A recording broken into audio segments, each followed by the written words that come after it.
코로나 탓에 설날 모습도 지난해와는 확 달라졌습니다. 온라인 영상통화로 세배를 대신했고 복지관을 가지 못하고 홀로 지내는 노인에게는 떡국 밀키트가 배달됐습니다. 전북 익산에서 분유를 토한다는 이유로 생후 2주 된 신생아를 때려 숨지게 한 20대 초반 부부가 구속됐습니다. 숨진 아기의 아빠는 1년 전 2살 된 큰딸을 때린 혐의로 재판을 받고 있었습니다. 아동학대 사고가 잇따르며 아동보호 전문기관, 경찰, 지자체별로 담당 인력을 배치하고 있지만 한계에 부딪히고 있습니다.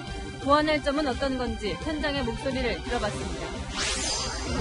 도쿄올림픽을 5달 앞두고 여성 비하 논란에 휩싸인 모리 위원장이 사임했습니다. 극우 인사를 후임으로 세우려 했지만 밀실 인사 논란 끝에 백지화됐습니다. 미국 바이든 대통령이 취임 직후 찾아가 화제가 됐던 베이글 가게가 북적이고 있습니다.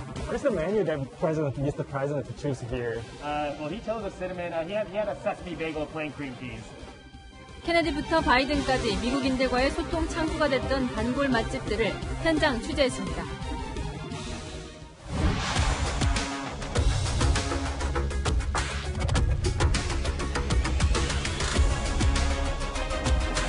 뉴스의 동정민입니다. 새해 복 많이 받으십시오. 고향 가기도 어려워지고 모두 집에만 계셨을까요? 오늘 서울역은 이렇게 휑했습니다. 이 부모님 찾아뵙자니 혹시라도 코로나 옮길까 염려스럽고 또 찾아뵙지 못하면 그 역시 마음이 불편한 설날 보내셨을 텐데요. 자, 그래도 올 한 해 건강과 복을 빌어주는 마음은 여느 설이나 똑같았을 겁니다. 이 각자의 방식으로 설 인사를 전하는 모습, 김재혁 기자가 첫 소식으로 전해드립니다. 설날을 맞아 떡국을 먹는 이주희 씨 가족. 5살 아들 서준이는 할아버지 할머니에게 세배할 생각에 들떴습니다. 6남매 중 둘째인 주희 씨의 명절은 늘 가족들로 북적였지만 오늘은 휴대전화로 새해 인사를 대신합니다. 안녕하세요. 떡국 먹었어요. 집에 많이 내려주세요, 할아버지. 이런 코로나는 언제 끝날라나 그냥 우리 서준이 알아보고 싶고 만져보고 싶고 그런데 5인 이상 모임이 금지되면서 이번 설은 이동을 포기하고 영상으로 안부를 전하는 가족들이 늘었습니다.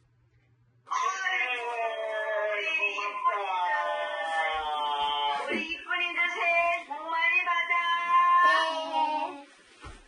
이제 생일선 줘야 되는데 못 보는 게 당연하다는 듯이 하는 상황이 너무 안타깝고요. 부모님들은 또 이제 세상 좋아졌다 얼굴도 보고 마지막에 이제 막내 이쁜 한복도 보고. 경기도의 노인복지관에서는 떡국 재료를 챙겨 홀로 설을 보내는 노인들을 방문했습니다.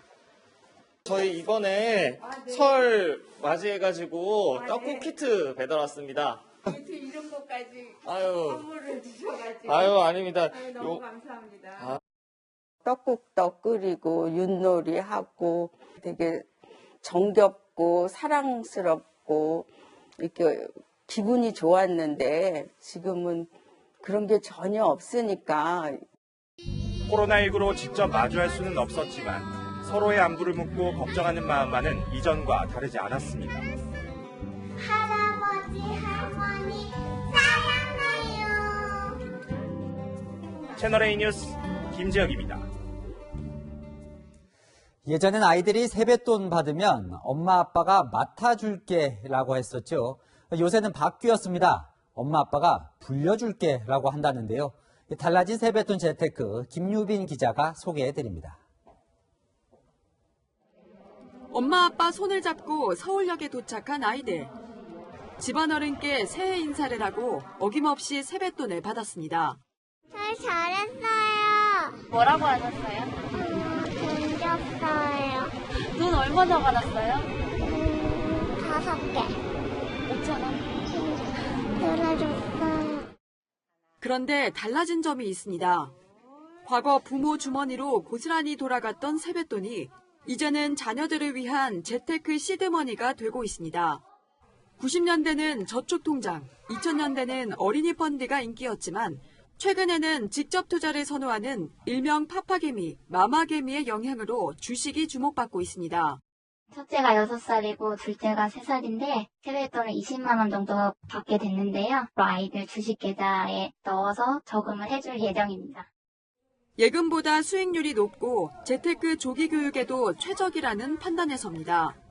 어린이 펀드는 세제 혜택 등 유인책이 크지 않고 수익률도 기대만큼 높지 않은 만큼 점점 하락세입니다. 반면 최근 증시 화랑에 맞춰 어린이 주식 투자는 급증하는 추세입니다. 지난해 1월 미성년자 주식 계좌 수는 평균 2,500여 건이었지만 올해 1월 신규 계좌 수는 평균 3만 8천여 건으로 10배 넘게 증가했습니다. 얘네들이 성인이 될 때까지 한 20년 내지 30년 정도 그 기업이 유지될 수 있는 그런 초우량 기업, 예를 들면 삼성전자라든지 현대차, 네이버나 카카오도 그런 대우량주 위주로 투자할 생각입니다. 제로금리 시대, 세뱃돈 재테크도 우량주 직접 투자로 변모하고 있습니다. 채널A 뉴스 김유빈입니다. 죽기 전엔 만날 수 있을까? 지난해 한 해 동안만 남측 이산가족 신청자 3,300명이 눈을 감았습니다. 이 죽기 전 화상으로라도 얼굴 한번 봤으면 하는 마음 간절하지만 이 북한은 야속하게도 우리의 제안에 답이 없었습니다. 붙이지 못한 영상 편지만 2만 통이 넘습니다. 정한희 기자가 애타는 이산가족들을 만났습니다. 지금은 두엽, 춘엽, 저만 남아있습니다. 아버지 어머니가 생전에 오라버님을 얼마나 기다렸는지 아십니까? 소식이라고 받고 가면 편히 눈 감겠다고 하시곤 하셨습니다. 북한에 두고 온 여동생이 15년 전 보내온 편지를 다시 꺼내든 이근엽 할아버지. 그 여동생마저 5년 전 세상을 떠나면서 이제 북한에는 조카만 남았습니다. 6.25 전쟁이 일어난 그해 12월 고향을 떠나 국군에 자원 입대했던 20대 장남은 어느덧 구순이 됐습니다. 2주 뒤 돌아오겠다는 약속은 끝내 지키지 못했습니다. 세상 떠나기 직전 사진이요. 중국으로 나와서 나를 만나려고 그런데 이루지 못했지. 근데 그게 세상 떠났다.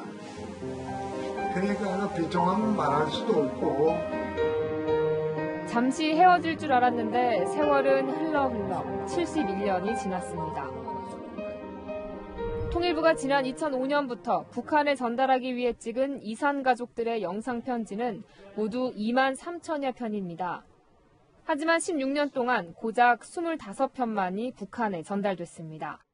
내 생에 못 만나더라도 우리 자녀들이라도 한번 가서 만나봤으면 하는 생각이야. 연락이 닿으면 하여튼 소식만 한번 들었어도 죽어도 한이 없는 거지 뭐. 평생 아버지 엄마가 오빠 보고 싶어서 그 가슴만 하고 갔는데 그 손 우리가 풀어야 안 되는 오빠야. 북한은 올 초 우리 정부가 제안한 화상상봉에 아무런 답을 하지 않고 있습니다. 그러면 이사간도 다 죽으면 이런 문제가 없지.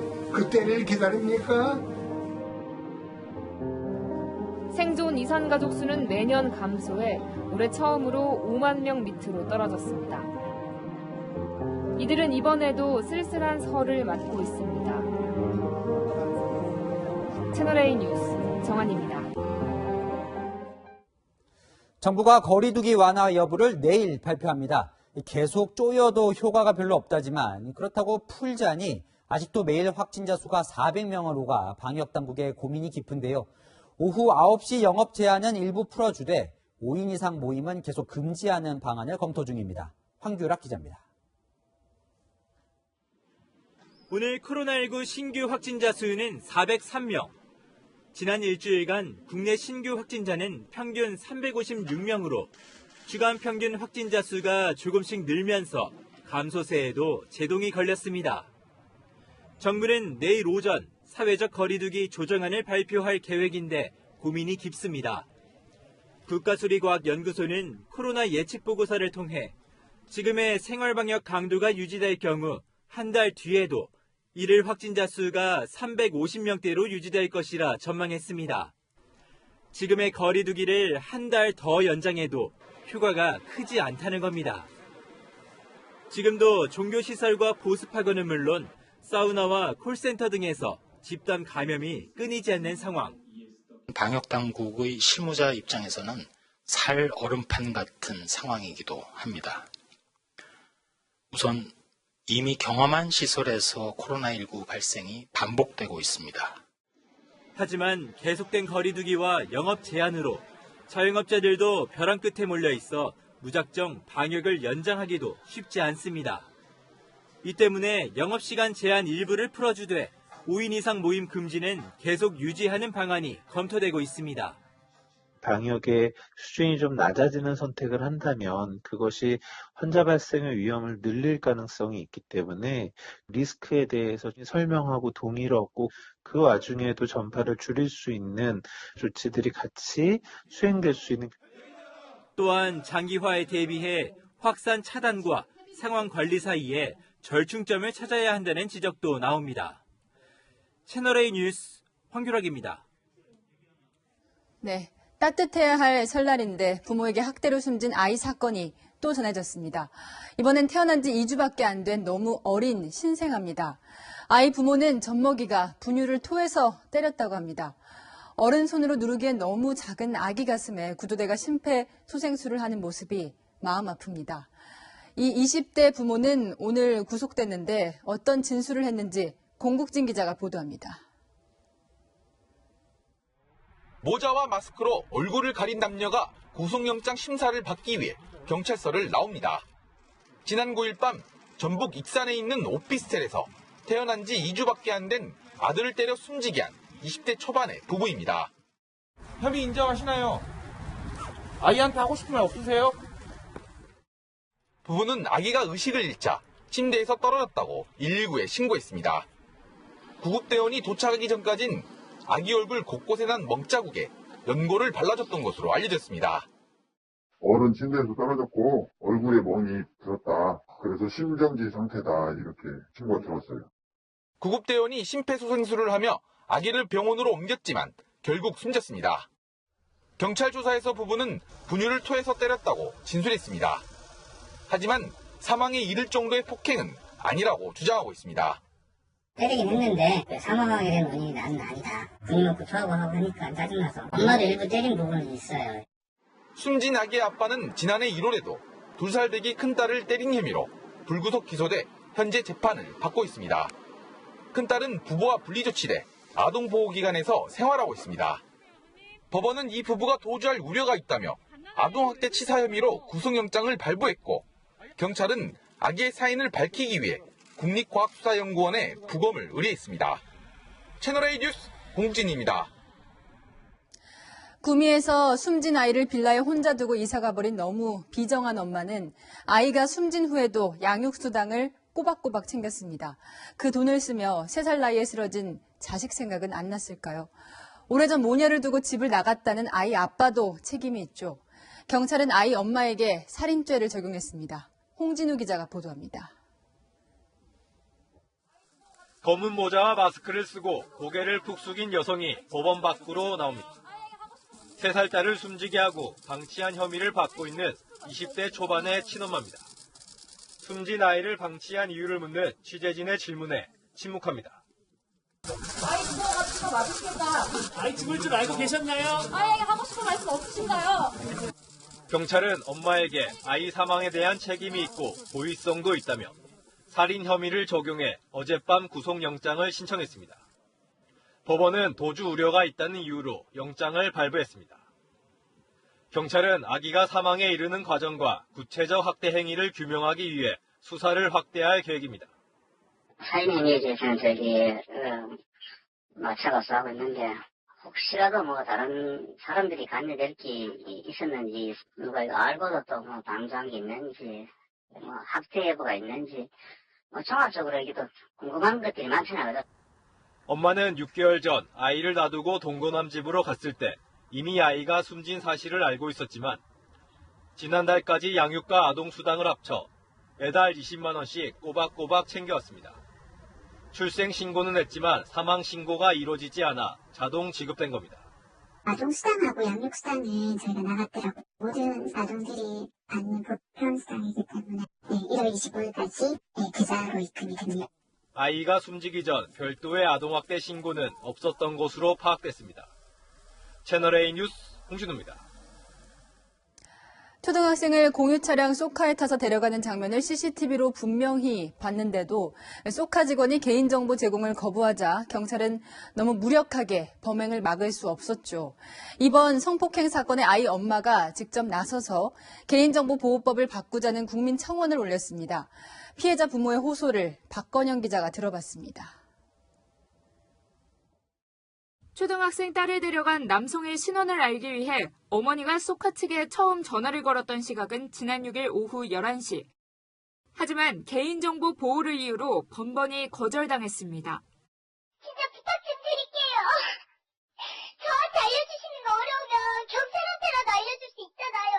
이 사안에 대해서 경찰 측으로도 저희가 안내를 드릴 수 있는 부분은 아닙니다. 이후 경찰이 영장을 제시하고 30대 남성의 신원을 파악하는 사이 범행이 이뤄졌다는 게 피해자 측 주장입니다. 피해 아동의 어머니는 그제 개인정보보호법을 개정해야 한다는 청원글을 올렸습니다. 어머니는 6일 오후 11시부터 7일 오전 11시까지 총 8번 통화를 하며 항의와 민원, 사정, 애원, 부탁을 계속했다며 개인정보여서 알려줄 수 없다는 답변만 들었다고 적었습니다. 현행 개인정보보호법에는 범죄 수사를 위해 필요한 경우 제3자에게 제공할 수 있다고 규정돼 있습니다. 피해 아동의 어머니는 실종과 납치 같은 긴급 사건에서는 영장 없이도 즉시 개인정보를 제공해야 한다는 강제 규정이 있어야 한다고 말합니다. 범죄자에 노출돼 있는데도 개인정보 의논에 가면 경찰 쪽에서 협조를 부탁해서 이렇게 하는데도 영장 가져와라. 있어서는 안 되는 일이에요. 누구를 위해 이 법이 있는 건지를. 쏘카를 향한 시민 분노도 수그러들지 않고 있습니다. SNS와 맘카페에선 쏘카에서 탈퇴한 뒤 인증샷과 함께 해시태그를 올리는 불매운동이 이어지고 있습니다. 채널A 뉴스 박건영입니다. 이런 아동 관련 범죄와 학대 사건이 나올 때마다 사전에 막지 못했다는 것이 가장 아쉽습니다. 예상하셨겠지만 아동보호 전문기관이 가진 권한과 인력이 너무 부족합니다. 학대 의심 가정에 대한 주변의 신고도 아직은 소극적입니다. 우리가 바꾸겠다는 약속을 지키기 위해 어떤 부분의 개선이 필요한지 이서연 기자가 현장 담당관들을 따라가 봤습니다. 아동보호 전문기관 상담사와 함께 학대 의심 가정을 찾아가 봤습니다. 이쪽 집인데요. 네. 어머니 아버님이 좀 많이 거부적이셔서 조차 안내문도 좀 절 드리고 수차례 연락하고 직접 찾아가 보지만 방문 자체를 불쾌해하는 부모들 때문에 집 문턱을 넘기가 쉽지 않습니다. 한 번 더 찾아오면 경찰에 정식 고소장을 접수하겠다. 선생님이 찾아오는 것 자체가 우리 집에는 불편하고 그때의 기억을 오히려 상기시킨다. 예방을 위한 지속 관찰 업무는 경찰관도 공무원도 아닌 아동보호기관 상담사들의 몫입니다. 하지만 상담사들은 민간인 신분이라 학대 의심 부모를 조사하고 강제로 아이들을 만나볼 권한이 없습니다. 법 안에서도 그렇게 협조하지 않을 경우에는 이런 좀 불이익이 있을 수 있다, 이런 것들이 조금 이제 명시되면서 반드시 확인해야 하는 좀 권한이 강화되기를 좀 바라는 부분이 있습니다. 경찰에서도 역시 구체적인 신고가 없다면 의심만으로 집안에 진입해 조사하기가 현실적으로 어렵습니다. 문을 열어주지 않는다거나 밖에 있다고 하시거나 아니면 아이가 있는 것 같은데 보여주지 않으시거나 이런 경우에 저희가 강제적으로 어떻게 직접 대면을 할 수 있는 방법이 좀 지금 상태에서는 좀 어려운 것 같아요. 지자체에서는 아동학대 전담 공무원을 두도록 법이 마련됐지만 현실은 만성적 인력 부족 상태입니다. 종로구의 경우 담당 공무원이 홀로 24시간 대기하며 매주 10여 건의 학대 신고에 대응합니다. 이제 저희 구에 이제 한 명이 배치돼 있고 이게 제가 혼자서 하기에는 조금 업무가 좀 과한 부분이 좀 많이 있어요.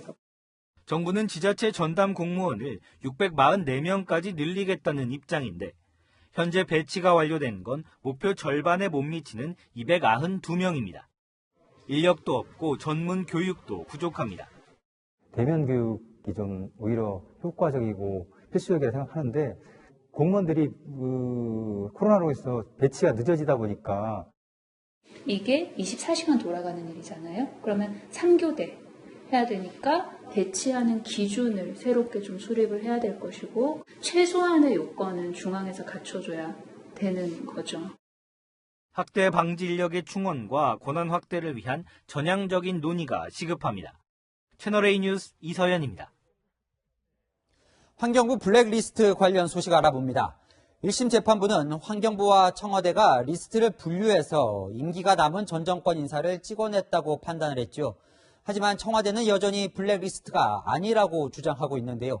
정현우 기자가 당시 밀려나거나 버텼다가 표적 감사를 당했던 그 피해자들의 이야기를 들어봤습니다.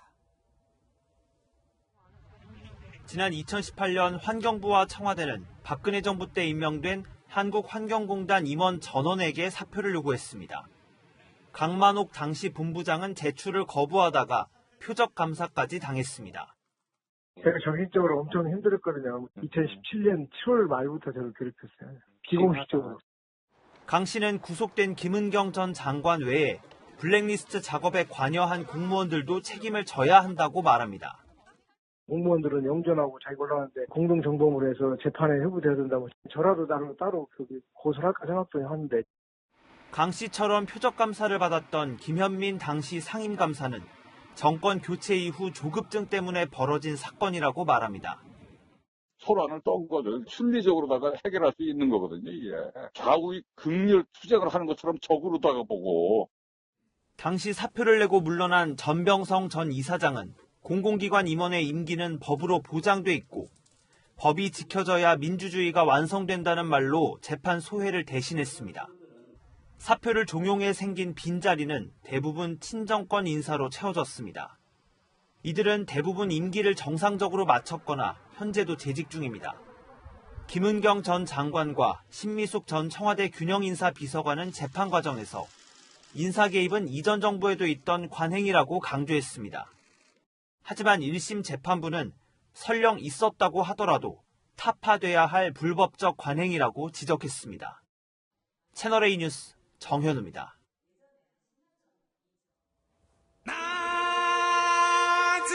영화 라이온킹에 등장하는 아프리카 야생 동물이죠. 이 하이에나를 집에서 키운다는 게 상상이 되십니까?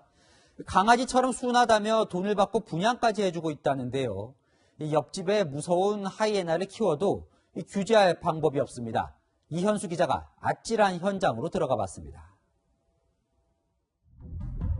사육사가 하이에나와 맨손으로 장난을 치고 도심 거리를 산책시킵니다. 울산의 한 실내 동물원에서 올린 홍보용 게시물입니다. 이 동물원을 찾아가 봤습니다.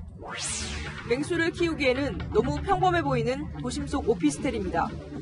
동물원 측은 하이에나가 다 자라 위험하다며 공개를 꺼립니다. 이게 다른 방 안에 있어요. 너무 많이 커가지고 이제 만질 수는 없어요. 물라고 하는 성향이 있어가지고. 아프리카 맹수인 하이에나가 어떻게 개인 실내 동물원에 가게 된 걸까? 야생동물을 거래하는 온라인 사이트들을 찾아보니 거래 글이 어렵지 않게 발견됩니다. 강아지처럼 순하다는 말로 분양을 권합니다. 지금 마리에 1200씩 분양하고 있습니다. 분양해가지고 가정집에서 키우십니다. 아기 때부터 키우시면 강아지처럼 되는데. 하이에나를 판다는 곳에 와봤습니다. 주택가 바로 옆에 있는 사육장에서 직접 길러 판매하고 있었습니다. 이곳에선 암수 2쌍과 새끼까지 하이에나 6마리를 키우고 있습니다. 주인이 던져주는 고기를 뼈째 씹어먹는 하이에나들. 어떻게 야생동물인 하이에나의 거래가 가능한지 묻자 법적 문제가 없다고 설명합니다. 얘네들은 사이트에서 품목이 아니에요. 돈 주고 사고 이렇게 하면 되는 거지. 개인이 필요하다고 하면 보장해드리죠. 업자가 말하는 사이테스란 멸종위기종의 거래를 금지하는 국제협약. 이 협약에 명시된 멸종위기종만 아니면 거래가 가능하다는 건데 사람에게 위해를 가할 수 있는 동물의 경우도 아무런 법적 제한이 없습니다. 반면 유럽 국가들은 멸종위기종뿐만 아니라 위해를 줄 우려가 있는 종의 소유를 금지하고 있습니다. 하이에나는 턱 힘이 엄청 강하거든요. 어떤 동물보다도 강한 힘을 가지고 있기 때문에 빡한 돌발 상황에서는 아이를 물어 죽일 수도 있죠. 환경부가 최근 관리 강화를 위한 야생생물 보호 기본 계획을 마련했지만 규제 목록도 정하지 않은 걸음마 단계인 만큼 관련법 제정이 시급하다는 지적입니다. 채널A 뉴스이었습니다. 이 야생 멧돼지를 잡으려고 쳐놓은 차단 울타리에 애꿎게도 사냥이나 고라니들이 순환을 겪고 있습니다. 울타리 길이가 전국 1,800km에 달하다 보니 이 곳곳에서 천연기념물들이 신음하고 있는데요. 강경모 기자가 그 현장을 취재했습니다. 사냥 한 마리가 울타리를 연신 들이받습니다. 미치겠어. 멸종위기 1급인 사냥은 천연기념물로 지정된 보호종입니다. 철망에 막혀 있으니까 목가 부당부당돼서 안쓰럽더라고요. 도로 위를 달리는 고라니. 울타리에 올라가 보려 애를 쓰지만 끝내 포기하고 도로 옆 도랑을 따라 달아납니다. 아프리카 돼지열병에 감염된 멧돼지 차단을 위해 정부는 지난 2019년부터 경기와 강원 지역에 광역 울타리를 설치하고 있습니다. 설치된 구간은 1,800km가 넘고 들어간 예산은 1,000억 원이 넘습니다. 높이 1.5m의 차단 울타리는 철제로 된 망이 촘촘히 짜여 있어 웬만한 야생동물은 빠져나갈 수 없습니다. 울타리에 가로막혀 길을 잃은 야생동물은 로드킬 등 사고 위험이 큽니다. 하천에선 울타리 옆에서 오도 가도 못하던 새끼 사냥이 개에 물려 죽는 일도 벌어졌습니다. 울타리를 설치한 환경부는 현재로선 별 대책이 없다고 말합니다. 노드킬이라든가 이런 거는 이제 방지하는 측면이 있는데, 근데 마땅한 대책이 또 크게 없을 것 같아요. 그런 부분에 대해서는. 어쨌든 차단선이기 때문에. 생태 통로를 다시 넣어준다든지 이런 방법들에 대한 고민이 있지 않으면 또 야생동물 같은 경우가 갇혀서 유전적으로 고립되고 절멸하고 이런 일들이 벌어지겠죠. 방역을 위해 다급히 설치했던 울타리. 생태계에 어떤 영향을 주는지 다각도로 살펴봐야 한다는 지적이 나옵니다. 채널A 뉴스 강경모입니다. 지난 여름 전국에서 가장 많은 피서객이 몰린 해수욕장으로 부산 송정해수욕장이 꼽힙니다. 그런데 이곳의 백사장 모래가 매년 빠른 속도로 사라지고 있습니다. 부산 지역 다른 해수욕장도 마찬가지라는데 무슨 일이 벌어지고 있는 걸까요? 배영진 기자가 취재했습니다. 부산 기장군의 해수욕장. 백사장 폭이 20m도 채 되지 않습니다. 15걸음만 걸어도 끝이 닿을 정도입니다. 이 해수욕장은 해양수산부 해안침식조사에서 심각 단계인 D등급을 받았습니다. 쫓겨만 파도치면 우리 집에 쑥쑥 올라옵니다. 이제 몰개가 없인 게래. 뭐 앞에 막아준다 해서 언제 막아주나 내주. 태풍 치면 물 들어가면 마늘이 새갑니다. 태풍 오면 아들 집을 다 가요. 배랑 갑니다. 인근 송정 해수욕장도 마찬가지입니다. 몇 년 전만 해도 넓은 백사장을 자랑했던 송정은 연안 개발로 인해 해안선이 육지 쪽으로 점점 좁아지고 있습니다. 방파제와 호안 도로를 만든 뒤 침식이 빠르게 진행되고 있습니다. 2015년만 해도 보통 수준인 B등급을 유지했지만 1년 뒤 우려 수준인 C등급으로 지난 2019년에 심각 수준인 D등급까지 떨어졌습니다. 부산 지역 9개 해수욕장 중 C와 D등급을 받은 곳은 7곳, 보통인 B등급은 2곳에 불과합니다. 백사장을 지키기 위해 해양수산부는 오는 2029년까지 1,400억 원 예산을 들여 모래를 공급하기로 했습니다. 하지만 돈 먹는 하마가 될 것이란 우려도 만만치 않습니다. 해안 침식이 심각했던 해운대의 경우 5년간 90만 톤의 모래를 쏟아 부었습니다. 15톤 화물차 5만 9천 대 분량으로 쓴 예산만 430억 원입니다. 현재 B등급을 유지하고 있지만 자연적인 모래 감소는 막지 못하고 있습니다. 토사 이동이나 해안 침식에 대한 원인 규명 없이 일반적인 방법으로 인공구조물을 설계하고 시공하다 보니까 침식 피해가 계속 나타났던 것 같아요. 백사장이 줄면 재해로부터 보호해줄 완충지대도 사라집니다. 태풍이나 해일 등 피해도 커질 수밖에 없습니다. 채널A 뉴스 배영진입니다. 코로나 때문에 개최가 불투명한 도쿄올림픽에 악재가 이어지고 있습니다. 조직위원장이 여성 비하 발언 문제로 사임했고 내정된 후임자도 밀실 인사 논란에 휩싸였습니다. 올림픽은 5달 남았는데 점점 산으로 가는 분위기입니다. 도쿄 김범석 특파원입니다. 여성이 많은 회의는 시간이 오래 걸린다는 발언으로 비난에 휩싸였던 모리요시로 위원장이 9일 만에 백기를 던졌습니다. 今日をもちまして会長を辞任をいたそうと、私がいることが妨げになると。 지난주 사제 기자회견 태도는 논란을 더 키웠습니다. 面白おかしくしたいから聞いてんだろ。 자원봉사자 500여 명이 무더기로 사퇴하고 성화봉송 주자들마저 등을 돌렸습니다. 올림픽 주요 후원사의 반발로 IOC 측마저 입장을 바꾸자 더 이상 버티지 못했습니다. 異なっており、誠に遺憾でございます。以上がトヨタからのコメントでございます。 그런데 모리 위원장이 내정한 후임자도 논란입니다. 수락 의사를 전한 가와부치 사부로 일본 축구협회 전 회장은 소녀상 전시 철거를 주장한 나고야 시장에게 잘했다며 혐한 발언을 이어간 극우 인물로 알려졌습니다. SNS에서는 부적절한 인사라며 서명운동이 이어졌고 이사회를 거치지 않고 일방적으로 내정한 선발 과정도 도마에 올랐습니다. 人事を含めた運営についても透明性のある形で対応されていくべきものと承知をしております。 결국 후임자 지명은 백지화됐고 5개월 뒤 성화를 밝혀야 하는 도쿄올림픽의 내후 외환은 깊어지고 있습니다. 도쿄에서 채널A 뉴스 김범석입니다. 위안부 피해자 할머니 중 최고령이었던 정복수 할머니가 오늘 오전 세상을 떠났습니다. 이제 남아 계신 할머니는 15분, 역사적 문제도 해결되지 않았지만 우리 안에서도 시민단체 비위 문제가 불거져 할머니들 가슴에 멍을 남겼죠. 이제는 미국에서도 말썽입니다. 하버드대 교수가 위안부 망언을 했는데 한국계 연방 하원 의원이 할머니들 편에 섰습니다. 황아람 기자가 보도합니다. 위안부 피해자를 자발적 매춘부로 규정하고 일본 정부의 강요가 없었다고 주장하는 논문을 써 파문을 일으킨 마크 램지어 하버드대 교수. 어린 시절을 일본에서 보낸 램지어 교수는 전범 기업인 미쓰비시의 후원과 우길장 훈장까지 받은 대표적 친일학자로 드러났습니다. 논란이 확산되자 학계에서 정치권까지 비판이 쏟아지고 있습니다.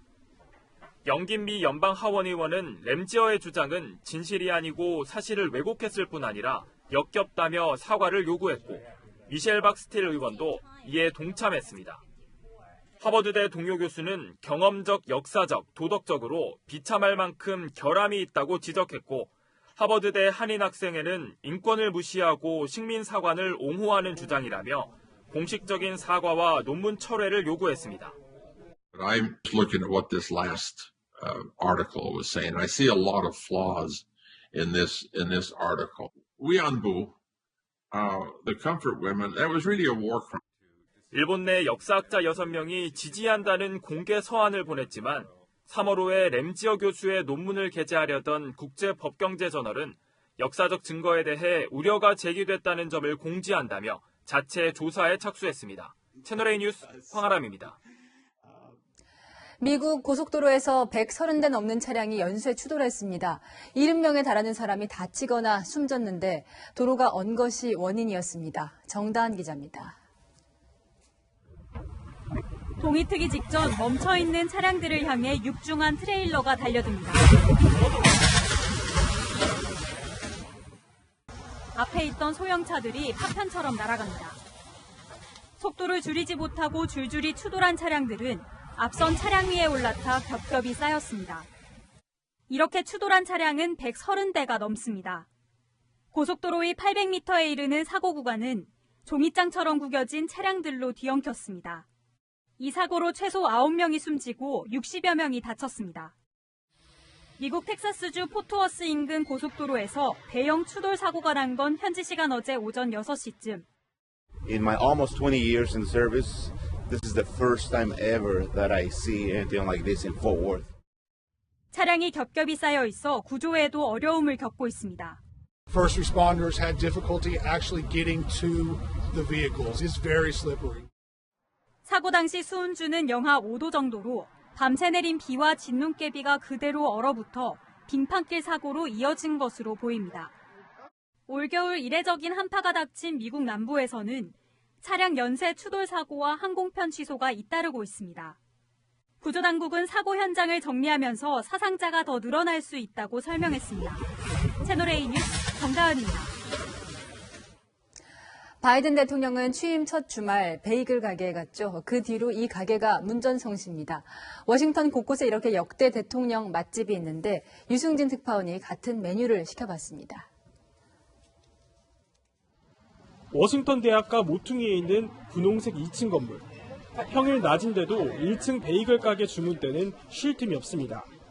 바이든 미국 대통령이 취임 후 첫 주말 성당 미사를 마친 뒤 찾았던 곳입니다. Since then, especially on last weekend, which was the first weekend after he visited. Right afterwards, we saw over 100% increase in sales. 매장 내부에서 식사를 할 수 없어 손님들은 바닥에 둘러앉았습니다. I think it was good that he's supporting local businesses. Very good. I think it probably brought more people to the deli. What is the menu that Mr. President choose here? Well, he chose a cinnamon. He had a sesame bagel, plain cream cheese. 이게 바로 바이든 대통령 일행이 사간 베이글인데요. 똑같은 메뉴를 한번 주문해봤습니다. 유명 인사 사진과 각종 기사 스크랩으로 빼곡한 곳은 부시 부자가 즐겨 찾던 북경 오리 식당입니다. When they see here, that's all Bush family coming. The window, bulletproof. Says here, this one. That's the one. Yes, absolutely increasing. I will say increase about 30% after the publicities of the president coming for dinner. 케네디가 방문했던 레스토랑도 반세기 넘게 미국인들의 사랑을 받고 있습니다. 이 레스토랑 곳곳에는 케네디 대통령의 흔적이 남아 있습니다. 이곳에서 잭클린 여사에게 프로포즈를 했고 또 이 자리에서는 취임사 초안을 작성했다고 알려져 있습니다. Frequently, like maybe two times a month. I have one this Saturday, and he already make reservation for this booth. 오바마 행정부 시절 오바마와 바이든이 소탈한 모습으로 찾았던 햄버거 가게는 아쉽게도 문을 닫았습니다. 주말에 주로 골프를 즐겼던 트럼프와 달리 대다수 역대 대통령들의 식당 나들이는 대중과 소통하는 창구였습니다. 워싱턴에서 채널A 뉴스 유승진입니다.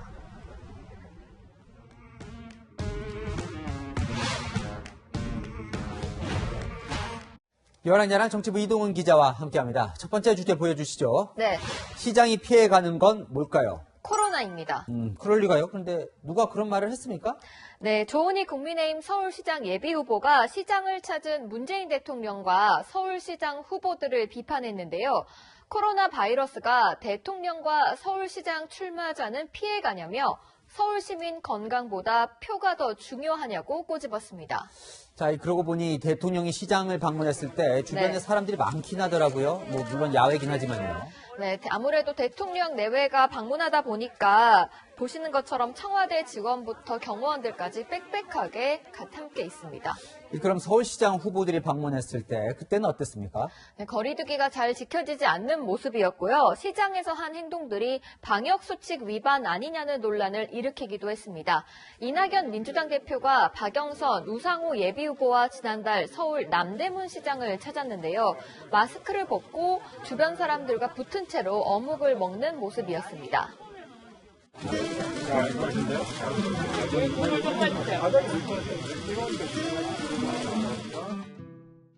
자, 지금까지 여당 후보 봤고요. 네. 물론 야권 후보들도 별반 다를 것 같지 않다 이런 생각도 드는데. 네, 나경원 국민의힘 예비후보도 마스크를 벗고 시장에서 붕어빵을 먹었고요. 또 위생장갑을 끼지 않고 전을 부치기도 했습니다. 오세훈 국민의힘 예비후보는 지난 7일 관악구 시장에서 상인들과 붙어서 사진을 찍었습니다. 안철수 국민의당 후보는 시장은 아니지만 지난달 28일 대한노인회를 방문해 주먹 악수가 아닌 두 손을 맞잡은 악수를 했습니다.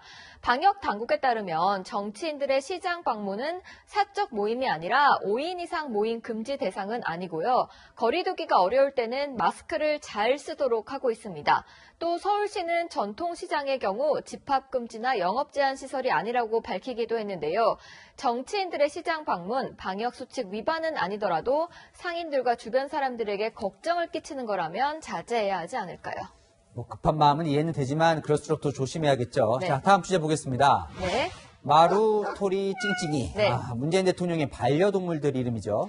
네, 문 대통령은 이번 명절에 가족 모임 없이 관저에서 반려동물들과 지내고 있는데요. 오늘 청와대가 반려견 마루와 토리, 반려묘 찡찡이의 모습을 오랜만에 공개했습니다.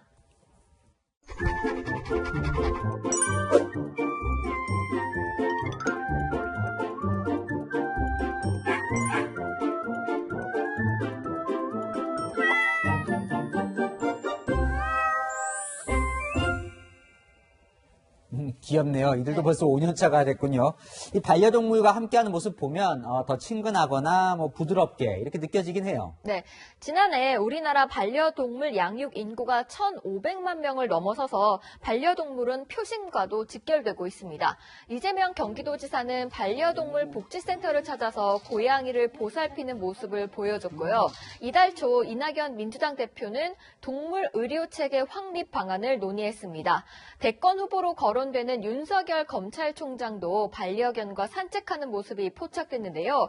이 반려견 이름이 공교롭게도 대통령이 키우는 유기견 토리와 이름이 같습니다. 아, 그래요? 자, 마침 오늘부터 동물보호법 개정안이 시행된다면서요? 네. 반려동물을 만약에 버리면 300만 원 이하의 벌금형을 받고 전과자가 될 수도 있습니다. 한 번 동무는 평생 동무라는 걸 잊지 않았으면 좋겠습니다. 요즘 보면 반려동물도 양극화가 점점 심해지는 것 같아요. 지금까지 여랑야랑이었습니다. 자, 채널A가 마련한 설 특집 여야 대표에게 듣는다 두 번째 시간. 오늘 주인공은 국민의힘 김종인 비상대책위원장입니다. 처음으로 서울시장 야권 후보 단일화의 스케줄을 제시했는데요. 숙명적으로 될 수밖에 없다며 단일화 의지를 강하게 내비쳤습니다. 송찬욱 기자입니다. 김종인 국민의힘 비상대책위원장은 채널A 인터뷰에서 야권 후보 단일화 방식과 일정을 처음으로 구체적으로 밝혔습니다. 야권의 단일화라는 것은 숙명적으로 될 수밖에 없다고 생각을 해요. 네. 제가 초창기에는 3자 대결도 생각을 했습니다만은 최근에 와서 진행되는 과정을 보고 같으면은 단일화를 안 할 수 없는 이런 상황으로 빠졌어요.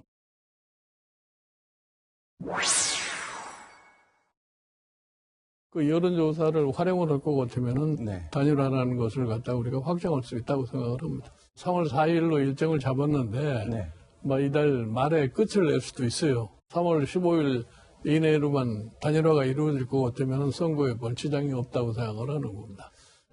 국민의힘 후보 확정을 일정보다 앞당길 수 있고 야권 후보 최종 단일화를 여론조사를 통해 다음 달 15일 전에 하겠다는 겁니다.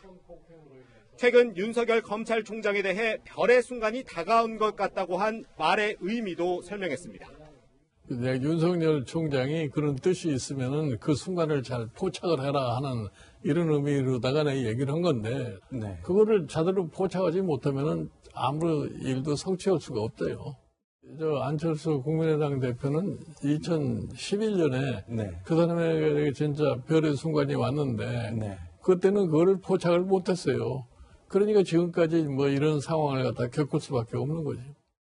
여권 대선 주자들의 재난지원금 관련 경쟁을 비판하기도 했습니다. 대권 후보자들까지 해가지고서 돈 문제에 대해서 별도 그렇게 크게 관심을 안 갖고 막 얘기하는 사람들이 꽤 있는 것 같아요. 총리는 무슨 손실 보상을 해야 된다. 또 지사 한 분은 또 무슨 모든 사람에게 한 20만 원씩 돈을 줘야 된다. 또 이 대표는 무슨 이익 공유제를 하자. 이렇게 나오니까 대통령께서 판단을 정확하게 해가지고서 부총리를 데리고서 우리가 이것을 처리하기 위해서 재정을 어떻게 운영하자. 이렇게 해서 결정하면 쉽게 결정 날 건데 본인은 좀 이슈에서 좀 멀리 떨어져 있고는 방관적인 역할만 하는 그런 모습을 보이기 때문에 본인의 문제를 적극적으로 풀려고 하는 그런 노력을 하는 분은 아닌 것 같아요. 4월 7일 보궐선거라는 것은 지금 세상을 떠난 박원순 시장의 성폭행으로 인해서 발생한 선거라 이런 얘기예요. 세금 폭탄, 주택가격 상승, 성폭력 이런 등등을 놓고 봤을 적에 당연히 야당이 승리할 수밖에 없지 않느냐 나는 그렇게 생각을 해요. 채널A 뉴스 송찬욱입니다. 한국 프로팀 생활을 하는 외국인 선수들에게 우리 설날은 어떤 느낌일까요? 2m 6cm 여자 배구 최장신이죠. GS 칼텍스 러츠를 염정원 기자가 설 밥상에서 만났습니다. V리그 2년차를 맞아 최고 공격수로 떠오른 러츠. 차성현 감독과는 호흡이 척척. 한국 문화에 빨리 적응한 게 상승세의 비결입니다. 명절 음식은 러츠에게도 별미입니다. 음식을 보자 젓가락을 잡고 앞접시를 치우더니 잡채를 통째로 가져와 먹습니다. Great. I mean, Dutch are always good. 호박전은 보자마자 한 입. Also always good. 명태전도 잘 먹습니다. I never really know when they're in the cafeteria. It's always a guessing game. 한과는 잘라지지 않자 통째로 먹습니다. Yeah, that's great. Korean Rice Krispie treat. 득점과 공격 성공률 2위를 비롯해 서브와 블로킹까지 7위권 안에 드는 건 러츠가 유일합니다. 한국에서 배구 인생의 꽃이 핀 러츠. 코로나 시대를 맞아 주목받는 게 또 하나 있습니다. 러츠는 미국 스탠퍼드 대학에서 전염병을 연구하는 질병역학으로 석사학위를 땄습니다. 지난해엔 미국 신문에 한국의 코로나19 대처에 대한 글을 쓰기도 했습니다. Well, in the U.S., you have to do both. If you're going to do sports, you have to study. Yeah, interesting, and I really liked all the statistics you could do with it. And yeah, it was just an academic interest. 올 시즌 꾸준히 2위 자리를 지키고 있는 GS 칼텍스는 러츠의 공격을 앞세워 7년 만에 우승을 노립니다. Well, yeah, I was hoping by the end of the season they would be back in the stadium. 새해 복 많이 받으세요. 채널A 뉴스 염정원입니다. 올해 설날은 코로나19 영향으로 예년보다는 서울 시내도 다소 한산한 모습입니다. 오늘도 미세먼지가 자욱하지만 이곳 남산골 한옥마을에는 시민들이 방역 지침을 지키며 전통놀이를 즐기고 있는 모습인데요. 제법 명절 분위기가 느껴집니다. 남은 연휴 기간에도 봄처럼 온화함이 감돌겠지만 미세먼지와 안개는 계속됩니다. 대기 정체로 연휴 마지막 날까지 미세먼지는 계속됩니다. 내일도 대부분 지역에 고농도 미세먼지가 머물겠고 다음 주 월요일까지 곳곳에 영향을 주겠습니다. 내일도 서울은 13도, 대구가 18도까지 올라가서 3월 하순만큼 따뜻하겠습니다. 연휴 마지막 날인 일요일에는 전국이 흐리고 남부와 제주에 비가 오겠고요. 월요일에는 중부와 전북 지역에 눈비 소식이 들어있습니다.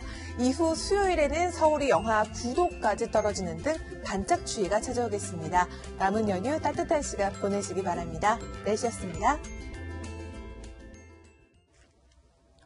살아계시든 돌아가셨든 명절 되면 더 애틋하게 생각나는 사람, 엄마입니다. 그런데 설날인 오늘 비정한 엄마가 이렇게 카메라 세례를 받았는데요. 태어난 지 2주 된 갓난아기를 때려서 숨지게 했습니다. 그 뉴스 밑에 달린 댓글입니다.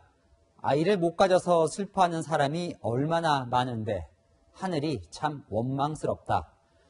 엄마는 평생 그저 사랑인데 안타깝기 그지없습니다. 네, 새해 복 많이 받으세요. 내일도 뉴스입니다.